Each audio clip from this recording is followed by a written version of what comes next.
Good morning, just caught me with my morning cup of tea. Incidentally, these mugs are now on their way out to people, which is more than can be said for the Volkswagen Group cars that are currently on fire in the North Sea. So what's all this about? A bit early for me, this. But about 1,000 people have sent me this article, so we're going to have to look at it, aren't we? 1 sailor dead and 23 evacuated from burning 8,500 ton cargo ship carrying 3,000 cars in the North Sea off the Netherlands after electric vehicle caught fire. Daily Mail. Firstly, tragic. Someone's lost their life and yeah, can't overstate that. At least 1 crew member died and several others were injured overnight after a fire broke out on a huge car carrier ship off the Dutch coast. Rescue helicopters and boats evacuated 23 crew from the Panama-registered Fremantle Highway, an 18,500 ton car-carrying vessel with almost 3,000 vehicles on board, and many are wounded. So this is not good at all. I can't understate that.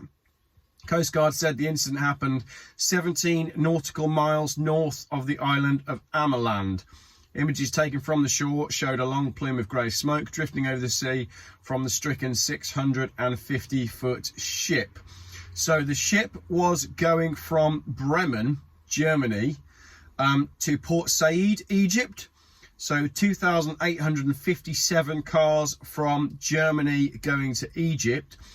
Only 25 of them were thought to be electric cars. So I guess it's a good thing that the Egyptian electric car market and infrastructure is lagging even further behind us here in Europe, because there would have been more electric cars on there, or indeed the USA, because this smacks of deja vu. Come on to that in a little minute. So basically the Coast Guard and the authorities say that they're all on alert, they're monitoring the situation. So I guess at the minute what's happening right now as I record this is the ship is burning, there's no one on it, they're trying to work out how to put the fire out. But I mentioned that this smacks a little bit of deja vu. Now, done a couple of videos recently about how Volkswagen are really having major issues with their cars, with their electric cars selling in Europe. And this is going to be another major blow for Volkswagen, on top of the fact that their electric cars are not selling. This is the second time that this has happened to Volkswagen Group.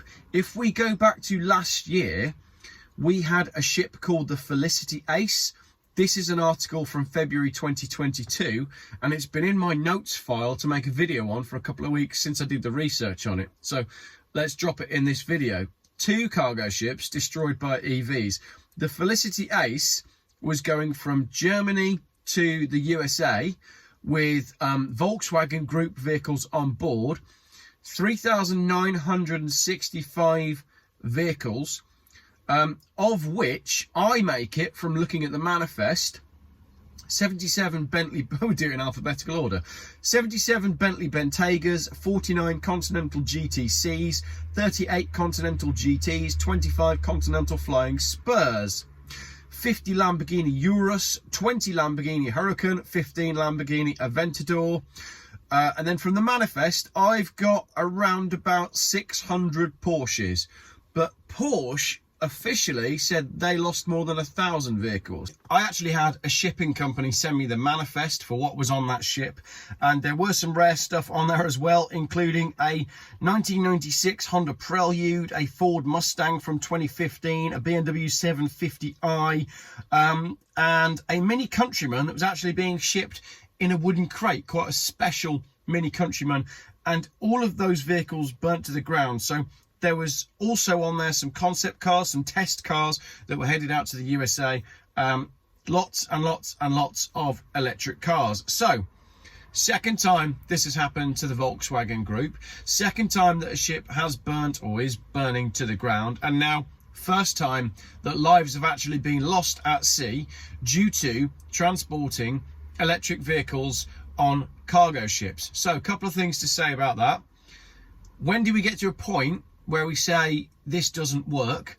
We've been shipping vehicles across the sea for what, 100 years? Correct me in the comments, because it's not 100 years, but I know cars catch fire, but not like this, and not in a way that they can't be put out. So we now are heading towards a point where we must say we can't put EVs on ships, it's too dangerous, and there must be conversations happening at Volkswagen right now where they've got their head in their hands saying, I cannot believe that this has happened again. What if you ordered a Lamborghini Aventador or a Huracan or a Urus, or indeed a Bentley, Continental, GT, GTC, Bentayga, Flying Spur, or indeed a Porsche? What if you ordered that and it burnt with the first ship? And Volkswagen said, don't worry, we'll make you another one. It's going to be on a ship in July 2023. And you think, brilliant, it'll be with me late July, possibly August. And now you read the news and your second car has gone up in smoke for the second time due to an electric vehicle fire. You're going to be a bit peeved, aren't you? I mean, not as peeved as the person's family who've just lost a loved one. So we're getting to a sort of point now, and the timing of this is incredibly awkward because last night the British Propaganda Corporation put out a documentary extolling the virtues of electric vehicles. So really, this ship couldn't have burnt down at a worse time. Let's just finish this one with some of the comments on the article. I wouldn't recommend that you go and read it yourself because you'll have to navigate through all of the adverts and general crap that is on the Daily Mail website about people like Lady Gaga. And it's not news, is it? It's not news, but I go there for the article to bring it to you and to read the comments, some of which are always brilliant, like this one. And we plug these into and next to our houses every night while we are asleep. Followed by this comment. A friend who is a firefighter has attended 4 fires involving EVs being charged, 1 inside an attached garage, taking down the entire house. There's no way to stop thermal runaway, even on small batteries. I deliberately caused this on an 18650 battery, common in handheld devices. It was extremely hot near it and quite frightening even outside. So even on a tiny battery, it's terrifying when you get thermal runaway. So imagine if the thermal runaway is taking place in a battery pack that is directly beneath yours and your wife's seats and your children's seats in the back. And imagine if the fire starts and all of the controls for your car, including your what would normally be a lever that you pull to open the door like this, right? Imagine if that was a button, and imagine if the electrics on your car were failing because it's catching fire and your button's not working. I was at a Tesla dealership at the weekend, right? I'd never been in a Tesla before, and I was actually quite shocked. They're great. I mean, they're great, don't get me wrong. If you want to go from a Nokia 3210 to an iPhone, that is the difference. It's almost like it's no longer a car. They've completely reinvented the wheel. But I was sat in a £100,000 Tesla Plaid, right? Only available in left-hand drive in the UK. And the salesman asked me to sit in it so we can watch a couple of scenes from Top Gun and see just how good the 17-inch screen is and just how good the sound is. I don't buy a car based on the quality of the entertainment systems, but that's by the by. I would have thought that the one thing in that car that I don't want to be electric, the one thing in that car that I want complete control of is the door handles. I found it very odd that it's a button. And yeah, the button's got haptic feedback, but no, that's not for me. Next comment. EVs should be banned from the Channel Tunnel and ferries. Imagine this happening 11 miles inside the tunnel. Nothing to say on that, just imagine it. Doesn't work, does it? It would destroy the... Maybe that's the plan. Maybe they do want to destroy the Channel Tunnel.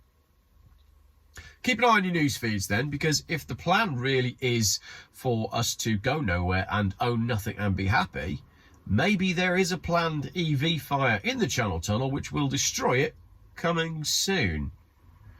Don't really bear thinking about, does it? I don't know if that video went a little bit sideways at the end there, but it's a bit early for me to be making videos. But this is going to be another one of those articles where it lands in my inbox 50 times, so I thought I'd better address it this morning.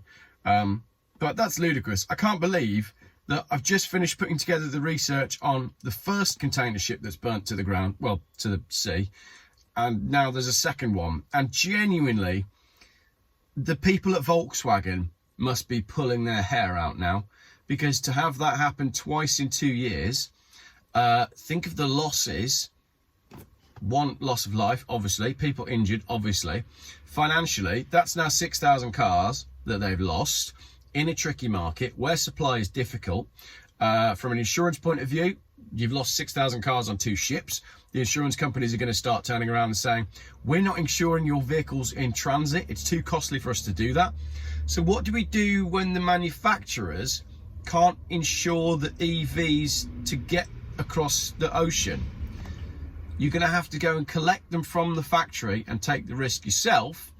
So if I wanted to buy an EV from here in Worcestershire, I'd have to fly. No, I can't fly because that harms the planet. I'd have to drive. No, I can't drive because I've got a car. I'm buying one. I'd have to get on a train. There's train strikes. I'd have to walk and cycle to the factory to collect my electric car, to drive it home, which would cost a huge amount because I'd be using public charging points and having to charge every 180 miles, maybe less.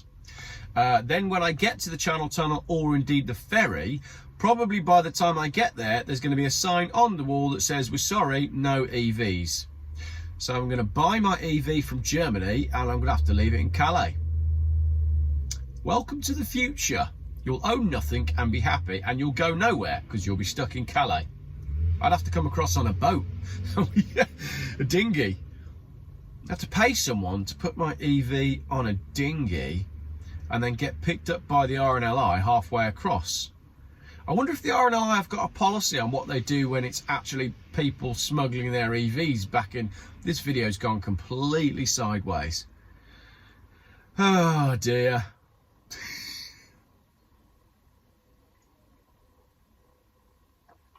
That's quite fun, wasn't it?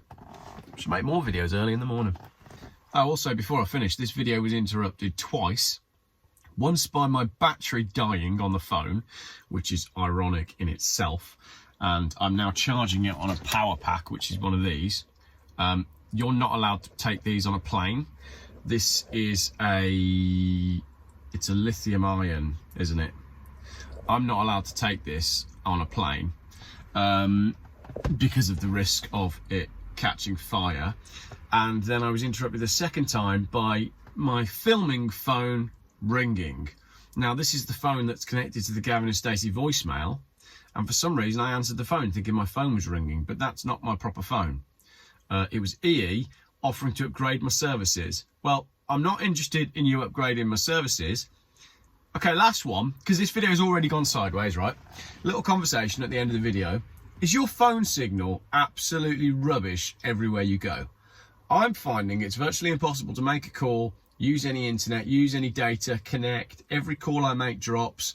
At the moment, we have this weird situation with mine and my wife's phone where I can't reach her on WhatsApp and I can't phone her. I think she must have blocked me, but she's claiming she hasn't because she doesn't really know anything about technology. But I can't phone my wife. So if we want to talk to each other, I have to WhatsApp her and say, call me. It's like we've gone back to sort of 1998. Yeah, so does your phone work? Mine doesn't. Does your phone battery last? Mine doesn't. And I wouldn't want to buy a used electric car because I know how bad my phone battery has become. But it's like people have forgotten, isn't it? We know this. We know that after 3 years, your iPhone battery is terrible. And yet we're all going along with the EV battery thing. It's the same thing. It's going to have the same results. All right, that's definitely the end of the video.